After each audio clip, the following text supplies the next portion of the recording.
주님께서 주신 말씀은 바로 이 아가서였습니다. 그래서 희망을 노래하고 또 하나님은 희망의 하나님이라 이렇게 말씀하셔요. 여러분 들에 또 나무에 꽃들을 바라보면서 뭘 생각하십니까? 저는 지난 한 주간 박목을 시인이 쓴 사월의 노래라는 노래를 열심히 배웠어요. 그 사월의 노래 아십니까? 목련꽃 그늘 아래서 베르테르의 편지를 읽노라. 구름꽃 피는 언덕에서 피리를 부노라. 아 멀리 떠나와 이름 모를 항구에서 배를 타노라. 이 가사가 기억납니다. 돌아온 사월은 생명의 등불을 밝혀둔다. 눈부신 꿈의 계절아 눈물 어린 무지개 계절아. 이제 부흥이 하던 목이 생각도 잘 안 나오니 제가 이 가사를 불러드린 이유가 있어요. 여러분 박목월 시인은 크리스천이었습니다. 예수 잘 믿는 분이었어요. 근데 박목월 시인의 시는 여러분 아시다시피 국어 시간에 배웠죠. 목가적인 그런 시인이에요. 자연을 노래하고. 근데 이 목련꽃 피는 목련꽃 아래서 사월의 노래 가사를 보니까 소망을 많이 시에 담았어요. 소망을. 여러분 구름꽃 피는 언덕에서 어린 시절에 언덕에서 구름이 막 바람 불면서 막 이렇게 피어날 때 그 연상이 되십니까? 그걸 바라보면서 무슨 생각을 했어요? 어린 마음에 그 구름이 막 만드는 형상을 보면은 뭐가 생겨요? 여기에 꿈과 이상이 막 생깁니다. 신비한 나라, 신비함이 막 몰려들어와요. 저는 지금도 이 나이에 봄이 되면 막 가슴이 설레입니다. 여러분 안 설레요? 다 늙으셨나? 저는 지금도 봄이 되면 막 가슴이 설레입니다.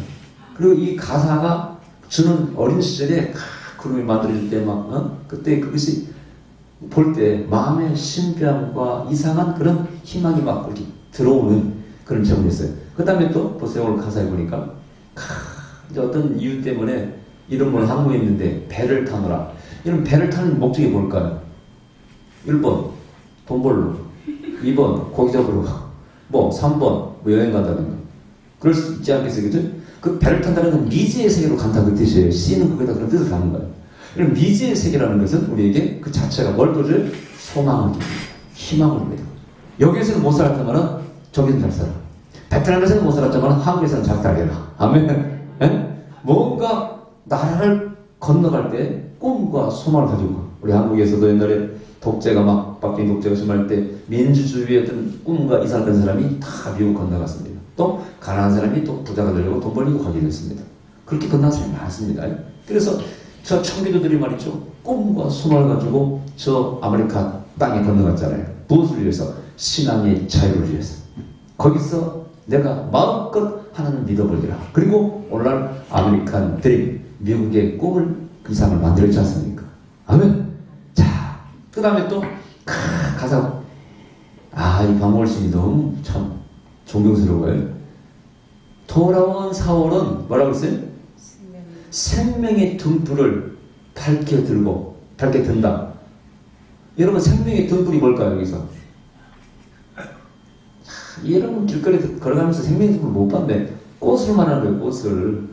나무 가지가 꽃을 다 들고 있잖아요. 그것을 생명의 등불로 표현한 겁니다.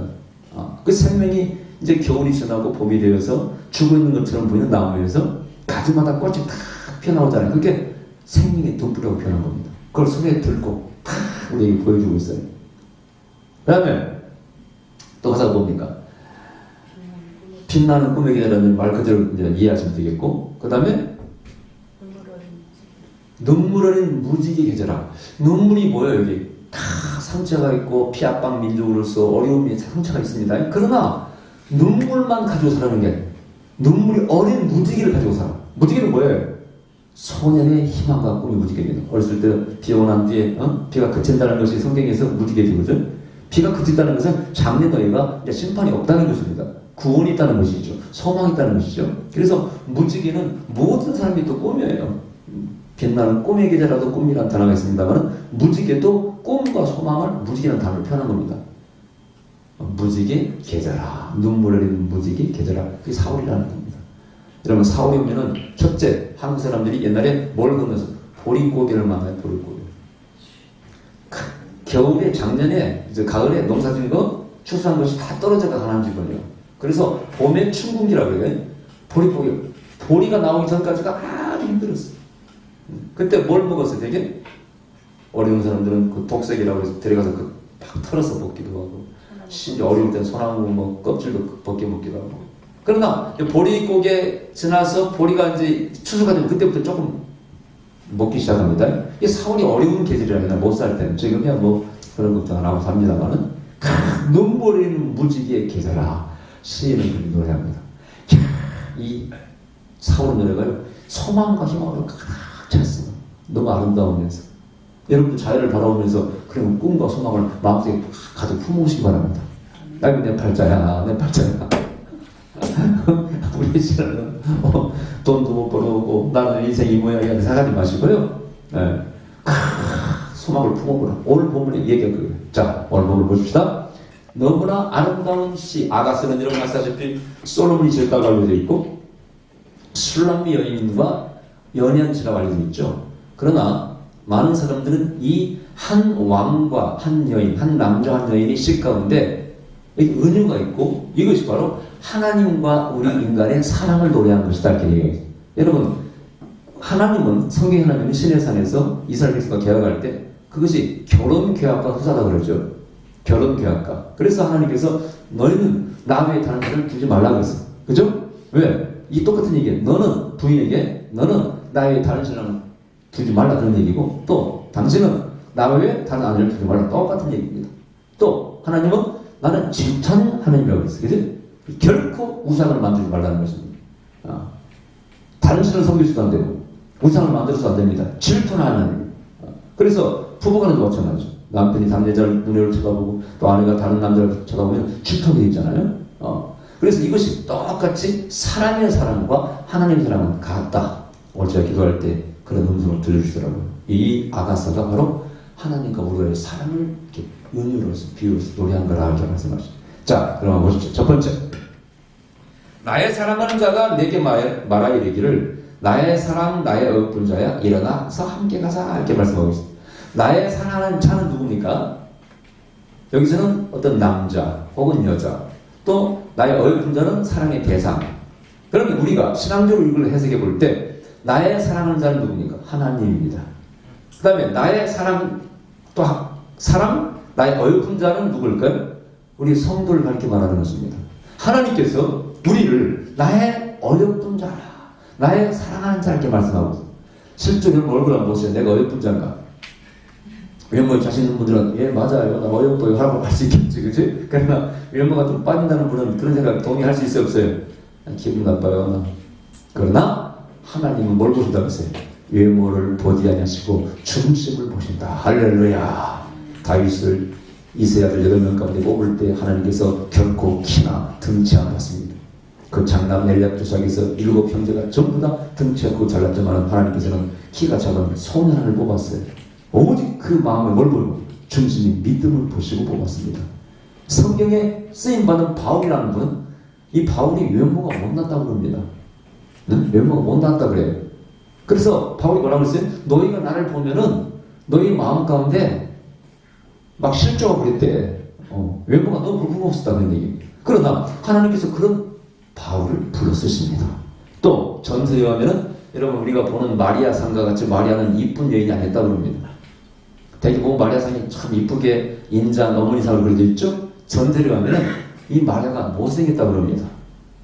근데 못생긴 이 여자 그래서 인기도 별로 없던 처녀에게 하나님 나타나셔서 네가 이제 성령으로 하나님의 아들을 잉태할 거라고 하나님 말씀하십니다.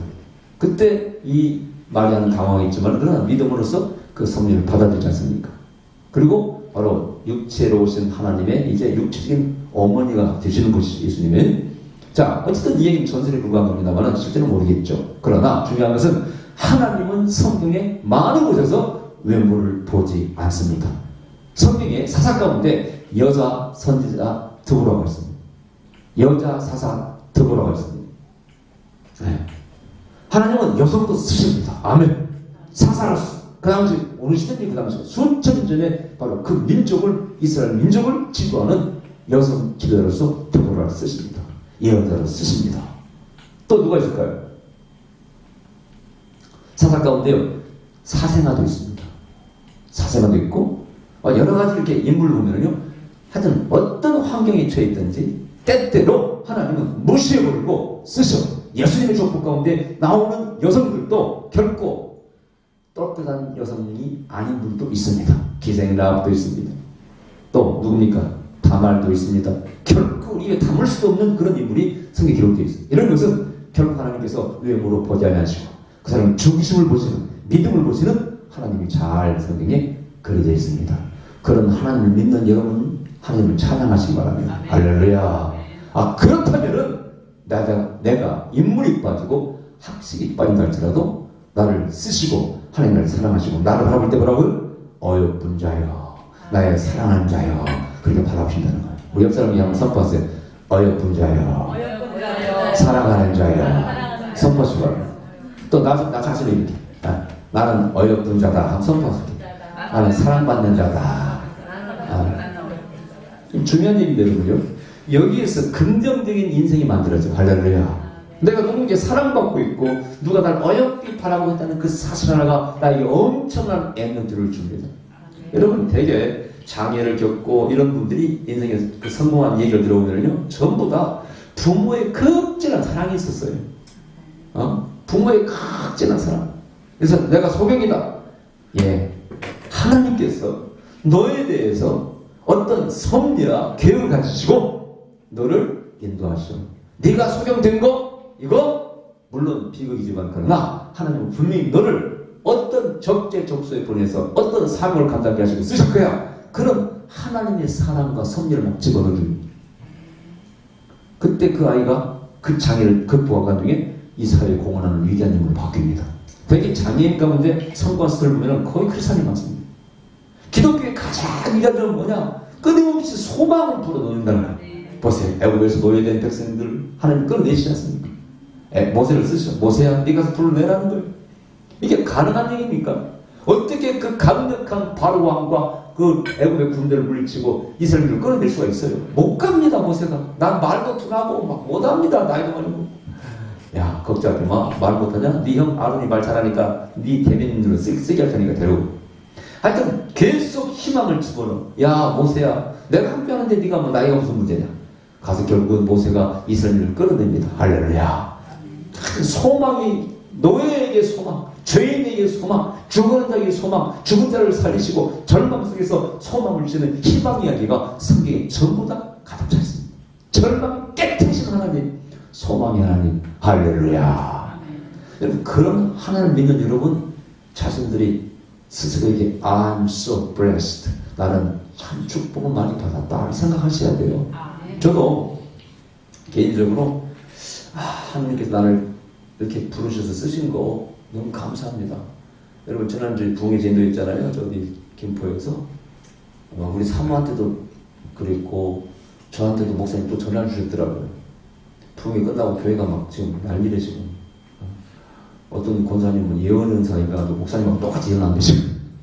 어떤 또 권사님은 그분 막 남편에게 많은 그 학대와 어려움을 당하고 이번에도 좀 쫓겨난 상태에서 부흥이 장가를 했어. 이번에 마귀가 많이 역사했대요. 그 부흥하기 전에. 제가 계속 기도하니까 성령께서 말씀하시더라고요. 박사 많다고. 그러더니 첫날 밤부터 그냥 성령께서 마귀 막 떠난다고 말씀하시고 좋은 말씀 주시더라고요. 내가 좀 반응이 좋으셔가지고 그 원사님은 치원사가 임해가지고 안 좋으면 병이 났고 좀 기도가 불이 붙어가지고 막 교회가 좀 들썩들썩한답니다. 그래가지고 목사님이 다음 주에 이번 주인데 우리 오시겠다고 지금 금요일 모시기로 있어요. 그 오시면 내가 사드린다고 그랬지. 근데 아유 막 너무 감사하시더라고요. 그 교회가 교회를 짓고 빚이 막 채무가 막 그래가지고 어려웠는데 이번에 뭐 하여튼 손님들이 어떤 분은 뭐 한 달 이자 뭐 몇백 되는 데가 감당하겠다는 분도 있고 또 학생 고등학생들은 뭐 영도 전략에서 그걸로 헌금하겠다 다 작정하고 있어요. 그래서 교회가 좀 막 굉장한가 봐요. 하여튼 이번 금요일 오면 만나보고 싶은데 근데 제가 이번 초점 맞춘 게 있어요. 이분들이 지금 막 빚을 늘리고 막 어렵잖아요, 그죠? 그럼 내가 부흥사에서 뭘 해야 되겠어요? 그럼 부흥사라는 것이 그냥 뭐 재밌게 웃고 즐기고 오는 게 부흥사 아니에요. 저는 항상 부흥할 때요, 그 교회 문제가 무엇이고 이 문제를 어떻게 내가 풀어드리고 도움을 줘야 되나 그런 고민하고 부흥을 인도합니다. 대충 하는 게 아니고. 자, 이번에 하나님 체험견에 초점 맞췄어요. 지금 절망 가운데 절 가운데 어떻게 누군지 소망을 갖겠어요? 뭐 거기가 시골에 막 들어와서 교회를 지었기 때문에 그들 다 이사 와가지고 이렇게 차를 모시고 와야 돼. 시내에서 이렇게 힘들어. 근데 어떻게 우리 소망을 줘야 돼? 거기다가 뭐 재밌는 웃기는 얘기하고 막 무슨 이게 뭐 보통 봉사 하듯이 그렇게 해가지고 별 일이 아니에요. 거기에 불이 떨어지고 거기 사람을 만남으로써 우리 교회도 되고 우리 할 수 있다. 막 소망이 생겨야 돼, 그죠? 그럼 이걸 철저히 하나님 체험에 이렇게 맞췄어요. 하나님 만나게 체험하자. 그래서 거기에 초점 맞춰서 막 새벽에도 그냥 4시 50분부터 7시까지 부흥해서 목이 지금 가려지고가 거기서 기도를 이분들이 불을 주려면 은혜를 받게 하려면 어떻게 되겠어요? 대충 뭐 그냥 10분 통성기도 시키고 가버리면 되는 게 아니에요. 봉사가 막 한 30분간 설교가 오래 했지만 계속 통성기를 이끌어가고 또 안수해주고 안수하니까 또 은사가 임파트해지는 전문이 되는가 봐요. 그래가지고 어떤 결과가 좋으니까 너무 기뻐하시고 뭐 다른 교회도 막 소개해 주신다고 그러고 뭐 그러니까 저도 기분 좋지만은 소망을 드려. 소망 할 수 있다. 아멘. 할 수 있다. 우리 교회도 마찬가지야. 남의 교회 동식시키지 않고 우리 교회를 동식시켜야 할렐루야. 제가 어떤 전도에 좀 신경을 쓸 겁니다. 그래서 어떤 그런 케이스를 모델을 개발하기도 하고 또 경험을 쌓기도 하고 그래서 어쨌든 우리 교회도 전도에 맞춰서 여기 한번 채워보십시다. 할렐루야. 어려운 게 아니에요. 제가 느끼는 것은 항상 느끼는 것은 항상 하나님의 존재를 인정하고 그분과 더불어서 나가면은 아무리 약하고 부족해도요 하나님의 불이 떨어지는 그곳에 부흥이 일어날 수밖에 없습니다. 하나님 역사하면 가정도 살아나고 복도 받게 돼 있어요. 아멘. 결국은 뭡니까? 하나님의 축복의 기름 부음이 능력의 기름 부음이 고갈될 때 성경에 보면 비유가 나와요. 그 살했다 과부라든가 뭐가 떨어져요? 병에 기름이 떨어졌다고 했잖아요. 병에 기름이 떨어졌다. 물론 그 기름이라는 것은 당시에 팔레스타인에서 감람류 주로 생활을 쓰는 감람류지만 그러나 상당히 의미가 있어요. 밀가루 그래서 밀가루가 떨어지고 병에 기름이 떨어지고 이 두 가지 의미가 있어요. 되게 우리가 그 밀가루는 떡을 말씀하는 거 말씀하는 거 아니겠어요? 기름은 되게 또 성령을 의미합니다. 신앙의 두 기둥이 항상 뭐라고 그랬어요? 말씀과 성령이라고 했죠. 우리 신앙에 말씀과 성령이 떨어져 버리면 신앙이 떨어지죠. 영적으로 그럴 때 실제적으로도 그 말씀과 성령이 충만히 떨어지면 우리 삶 가운데 대번에 데미지가 옵니다. 마귀가 역사하고 공격이 들어옵니다. 틈을 보고 역사하게 돼 있어요. 그러면은 서서히 10편 7편 말씀처럼 칼 가는 소리가 들려옵니다. 하나님의 칼을 스르륵 갈고 화살을 탁 노려봅니다. 더 가면은 더 딱히 하면은 안 돼. 딱 화살을 놓습니다. 그러면 그때 우리에게 인생의 막대기, 채찍이 징계로 오게 되는 것이죠. 어쨌든 초점이 그거 있어. 소망을 줘야 되는데 그 소망을 어디서 오느냐? 하나님을 만나야 돼. 하나님 나를 사랑한다. 남편에게 핍박받고 말이야. 막 그 남편은 막 난리가 아니래. 말 들어보니까 지독하냐 말이더만. 상상을 초월하는 분이요. 가출하잖아요. 그러면 조사를 형사처럼 조사를 해가지고 어디 공중전에 전화한걸 다 파악해서 잡으러 온다. 여러분들 신랑 아무것도 아니더라고 보니까 이름 받으시기 바랍니다. 아무것도 아니에요. 아주 막 대검을 들고 다니는 대검을 여차하면 죽인다고 대검을 들고 다니는 해병대 출신인데 그래가지고 제가 이렇게 일반 그 상담을 해드렸더니 옆에 목사님이 그러셔요. 목사님 이분은 우리가 생각하는 보통 문제 있는 그런 정도가 아니고 상상을 초월하는 분입니다. 하여튼 뭐 말이 안 되는 그런 분이라는 거예요. 근데 그 핍박 안에 있어. 그 소름 안에 있습니다. 이 집도 지금 가출해 나오신 거예요. 그런데 그분에게 불이 떨어졌어. 치유은사가 이어버렸어요. 그 은사가 뭘 의미하는 거예요? 어? 단순히 능력적인 게 아닙니다. 내가 너를 사랑한다 이 뜻입니다. 아멘.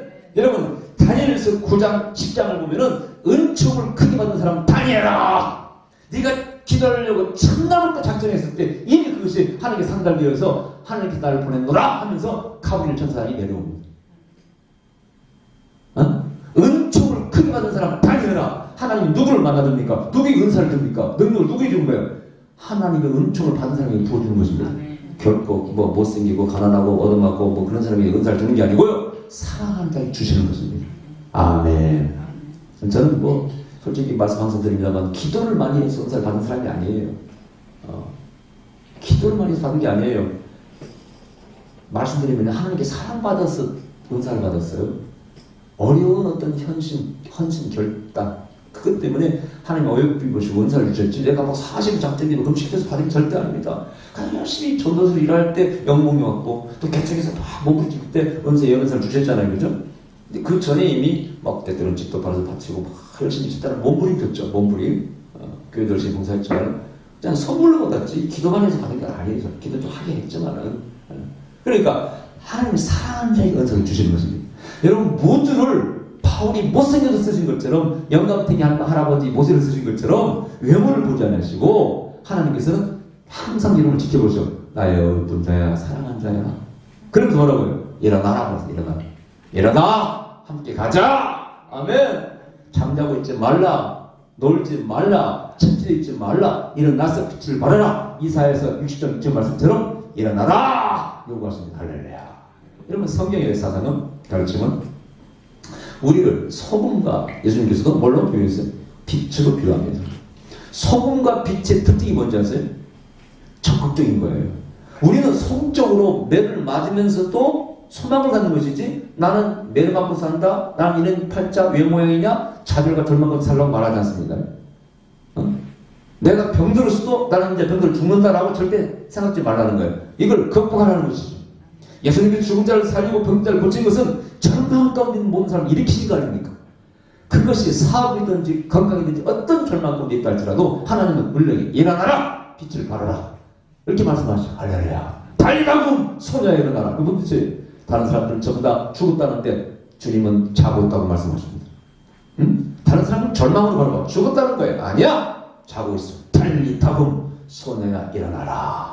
여러분들이 낙심 가운데 절망 가운데서 타는군요, 세상 사람들이 보는 눈으로 바라보지 않습니다. 제가 미국 가서 그 큰 교회에서 담임 목사를 이렇게 초청받았을 때 설교가 그거였어요. 여러분 그 성경에 보면은요, 이제 병들고 죽은 사람도 나오지만은 꼭 그것만 말하는 게 아니에요. 제가 미국 가서 딱 느낀 것은요, 너무나 이혼한 사람이 많더라고요. 이혼한 사람이. 교포들이 너무 가슴이 많이 깨져 있더라고요. 요즘 그게 한국도 마찬가지잖아요.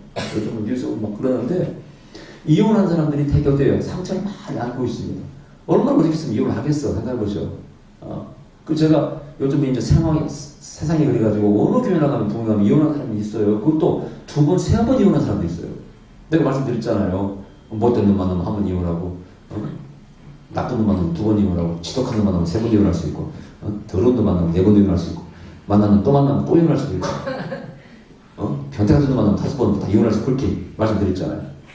나는 그걸 뭐 성경에 이혼하지 말라고 돼 있으니까 권장을 하지 않습니다만은 일단 이혼한 사람들을 이해를 합니다. 그리고 요즘 부모님 가면은 반 농담 반 진담으로 그래요.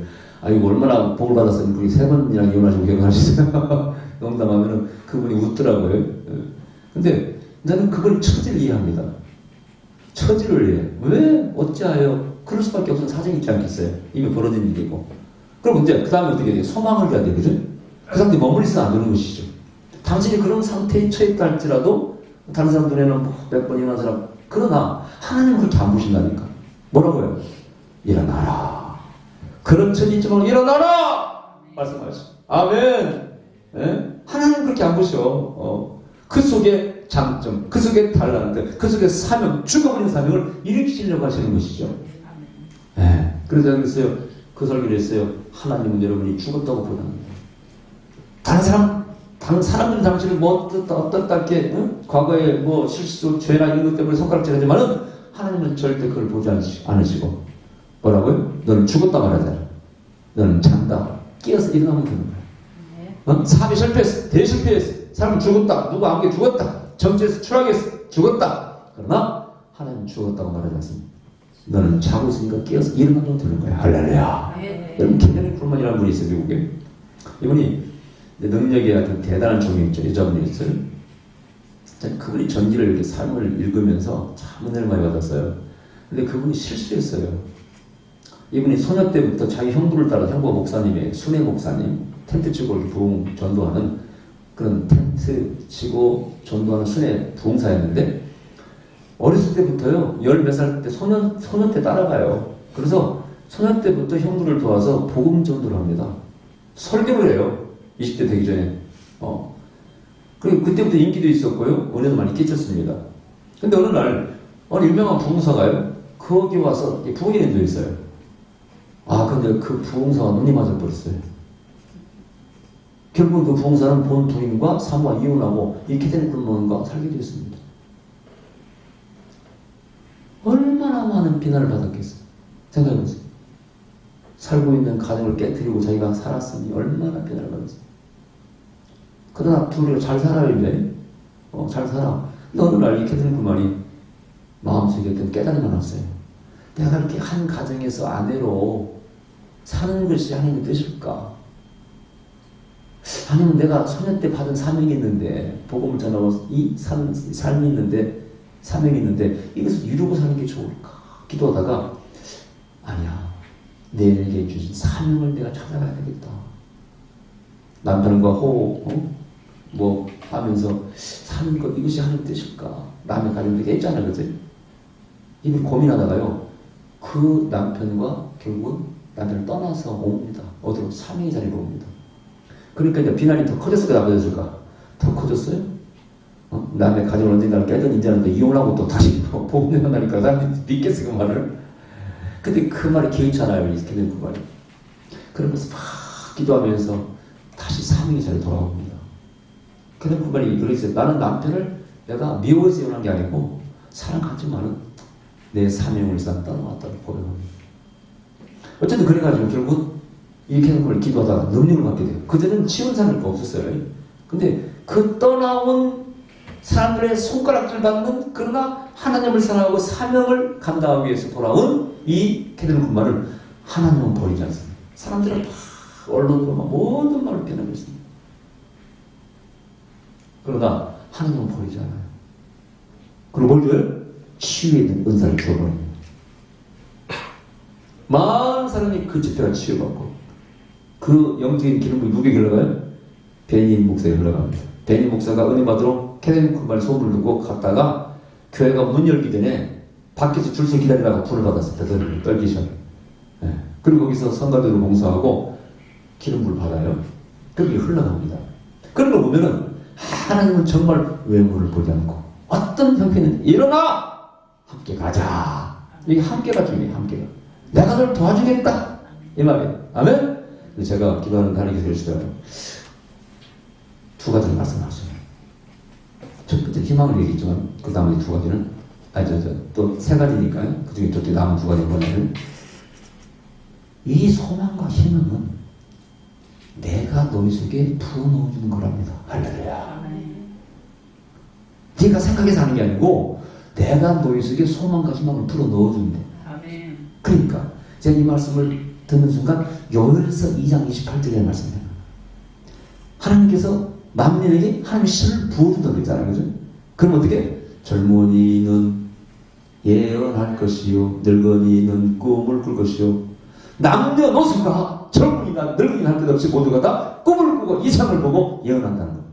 여러분 꿈과 이상은 소망이요 희망인 줄 아시겠지만 예언은 뭡니까? 예언도 이상이요 꿈이요 소망입니다. 왜? 예언을 통해서 하나님은 새 시대를 열어가지 않습니까? 내가 너에게 아들을 주리라. 누굴 통해서? 동정녀를 통해서 새 아들을 보냈는데 그 아들이 누굽니까? 바로 메시아 아닙니까? 보라! 청조가 있을 것이다. 처녀가 아들을 낳을 것이요. 아멘. 임마들이라. 전부 다 계시를 통해서 예언을 통해서 새 시대를 열어가. 그래서 그 묵시가 없으면 그 백성은 망한다고 되어 있어요. 묵시가 없는 민족은 망한다고 되어 있어요. 그 묵시가 뭡니까? 그게 꿈이요, 이상이요, 희망입니다. 애굽에서 너희는 있지만 꿈을 가지고 있어. 하나님을 품고 있습니다. 그 하나님이 누굴 통해서, 모세를 통해서 너희는 나오라! 소망을 주는 거예요. 희망을 주는 거예요. 너희는 광야에 와서 나에게 제사를 드리라. 하나님께서 소망을 풀어놓으세요. 여러분 노령 생각하지 마세요. 우리의 능력으로 되는 게 아니고요, 하나님의 신의 능력으로 된다고 말씀했어요. 할렐루야.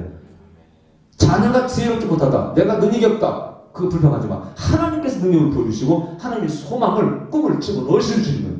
어떻게 해야 돼요? 기도해야죠. 말씀을 읽어야죠. 그럼 거기서 소망을 주신다는 얘기.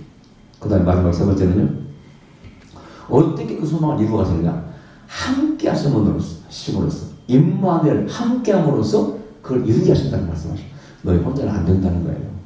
오늘도 이런 거 함께 가자기만 하고 있잖아요. 예? 하나님께서 우리가 무능한지 알고 계십니다. 구원도 절대 은총, 절대 은혜로 구원받죠. 하나님께서 우리의 죄를 대신 갚아주셨지 않습니까? 십자가에서 대신 예수님께서 우리를 위해서 죽으셨잖아요. 보상이고 보상. 죄를 갚아주시고 죄를 없애주시는 것이죠. 우리 힘으로는 안 되니까. 수많은 그 많은 죄를 어떻게 갚아요? 씻을 수가 없죠. 마찬가지로 모든 사람도 우리가 하는 것처럼 보이지만 결국 누가 하신 거예요? 하나님 하신 것이죠. 바울이 가는 곳마다 복음을 전할 때 자신의 철학과 자신의 지식을 전하지 않았습니다. 그죠? 왜? 안 돼요. 그건 안 되더라는 거예요. 오직 하나님께서 은혜를 주신 선물을 따라서 내가 주의 일꾼이 되었노라. 은사를 따라서 내가 주의 일꾼이 되었노라. 그 능력을 따라서 복음을 전했고, 내가 너희 가서 뭘 전해야 은혜가 되겠냐? 내가 하나님으로부터 오는 계시, 그 말씀, 그 은사를 가지고 했을 때, 예언과 모든 능력을 할 때 너희 은혜가 되지, 내 생각과 철학으로 가서 전해봤자 은혜가 안 된다. 바울이 스스로 고백했습니다. 그래서 나는 오직 전할 것은 뭐라고요? 예수 그리스도밖에 없다고 고린도서 2장 2절에 보면 말씀하고, 나는 오직 그리스도만 전한다는 겁니다. 그분의 능력, 그분이 주신 모든 것으로 내가 복음을 전하고 산다는 뜻입니다. 소망은 어디서 온다고요? 하나님이 부르는 것입니다. 그 소망을 어떻게 이루신다고요? 하나님 함께 하심으로 이룬다 뜻입니다. 할렐루야. 자, 그리고 우리 겨울도 지나고 비도 적고 10절을 말씀하고, 이 겨울이 뭐예요? 비가 뭡니까? 고난이죠. 시련이죠. 여러분 인생이 보면은 이제 겨울이 있습니다. 저도 겨울이 좀 길었습니다. 인생의 겨울이 길었어요. 어제 우리 이제 결혼식 시간이 있어가지고 우리 어머니 요양원에 계시는데 6천 형제들이 다 병문안을 왔어요. 그 형도 있고 뭐 동생도 있고, 그때 이제 옛날 얘기하고 그러다가 나도 옛날 얘기하고, 또 그 형제들도 어려울 때 이게 그때 우리 그 작은 집 형제들은 뭐 우리가 외롭지는 못했어요. 그래서 다 공부 열심히 하고 잘 돼 있습니다만, 그때 이제 우리 어머니 얘기하더라고요. 큰어머니가 그때 뭘 주고, 또 큰아버지가 세배 같은 동생이 세뱃돈들이 주고, 나는 세뱃돈 한 번 받아본 적이 없는데 우리 아버지가 조카들한테 세뱃돈을 주셨는가 봐. 항상 그렇게 차려주고 대접을 잘 받았대요, 자기들이. 그리고 또 우리 치카고 사는 동생도 그러더래요. 큰어머니가 밭에서 중계라고 이름 모르시죠? 외인데 참외인데 그게 아마 뱃속에 나왔다가 그 열리는 참외가 그건가 봐요. 어머니가 바꾸라는 게 중계라고 심어가지고 한두 번 다 얻어먹은 어머니한테 먹은 데 있거든요. 주셔서 나는 그걸 많이 못 먹었어. 그 중계를 다 따다가 우리 그 조카 육촌 동생이죠. 그 주셔가지고 잘 먹었다고 그걸 얘기하고, 또 어머니가 막 옛날 제사 지냈으니까 떡을 큰 집이니까 제사를 거의 한 달에 한 번 지냅니다. 여러분 고조 할아버지 할머니 고조까지 지내면 누구예요? 아버지, 할아버지, 증조, 고조 8번을 공식 지내고, 뭐 추석, 설, 그 다음에 대보름 또 이렇게 하면은 거의 한 달에 한 번씩 제사를 지내요. 그럼 항상 우리는 큰 집이니까 떡을 돌려줘. 제사 떡을, 음식을. 그럼 그 우리 신부는 잘했어요. 주는 건 너무 잘했습니다. 누가 갖다 주라면 팍 주는 거예요. 근데 뭐 빌려고 하는 건 제일 하기 싫어. 뭐 괜히 빌려오라. 떡 주는 것은 우리 형들이 즐겁게 잘했어요. 근데 그걸 다 기억하고 있더라고요, 육촌들이. 그때 큰어머니가 그 보낸 떡 정말 맛있었다고. 그래서 병문안 와서 또 유로금도 가지고 다 주고 얘기를 많이 했는데, 그때 그 소망을 주는 것들. 근데 그때가 힘들 때였어.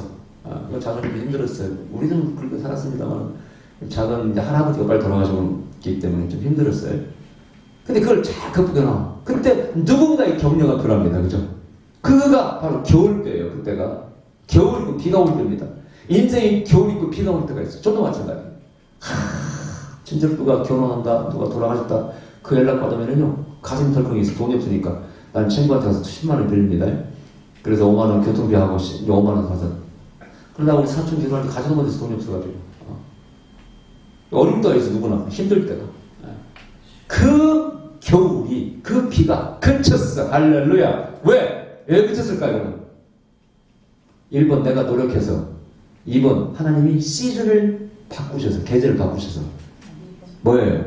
여러분 노력해서 겨울이 오는 거지 봄이 오는 게 아니에요. 하나님이 계절을 바꾸시면 봄이 오게 돼 있어요. 제가 항상 힘들 때 뭐라고 그랬어요? 숨만 깔딱깔딱 쉬고 있으라고 그랬잖아요. 그래요 안 그래요?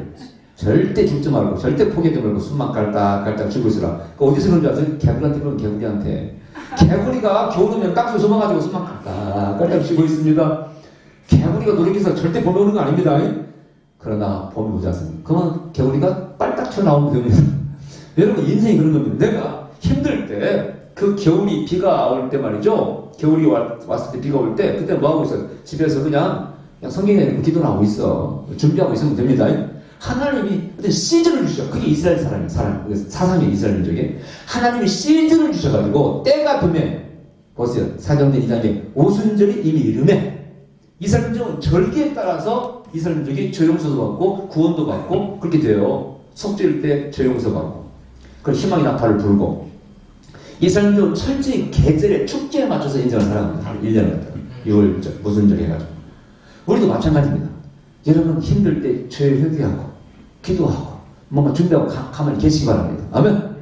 시즌이야 시즌. 우연찮게 하나님께서 덮는 자를 붙여주시고 이상하게 그렇게 인도하십니다. 그러면 따라가면 되는 것입니다.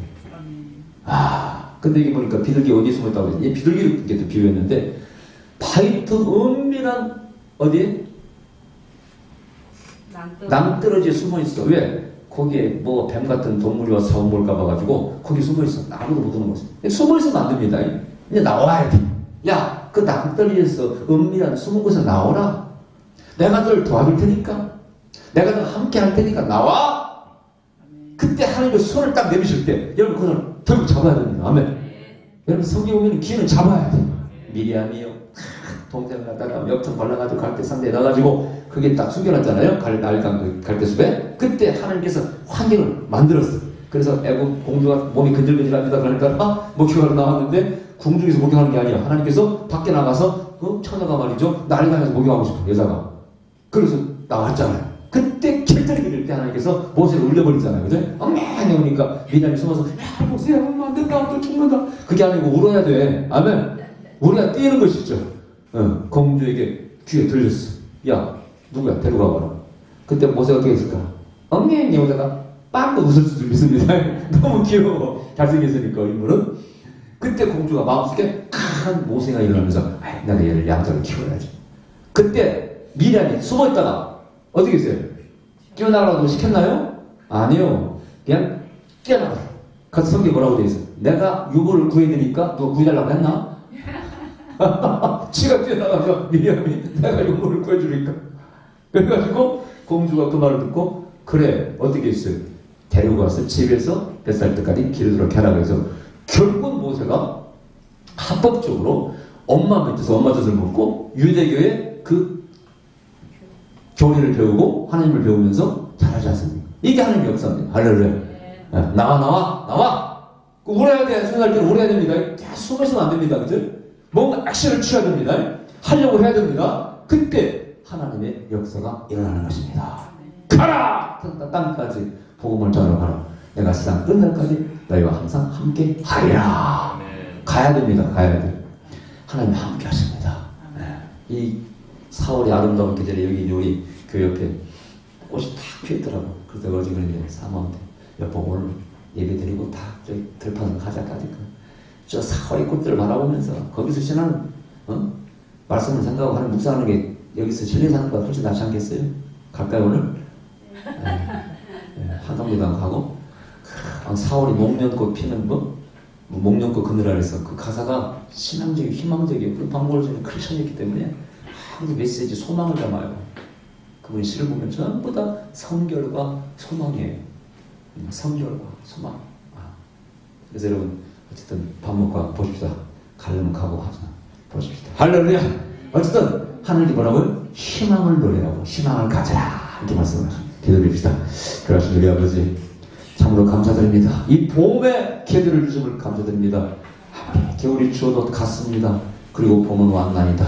우리가 이제 이 겨울도 지나고 비도 그쳐 싸우니 일어나서 주님과 더불어 우리에게 주어진 이 삶을 열심히 살게 하시고, 우리가 알지 못하는 하나님의 계획과 섭리를 주님께 주시는 소망을 가지고 기도하고 나갈 때 이루게 하여 주시옵소서.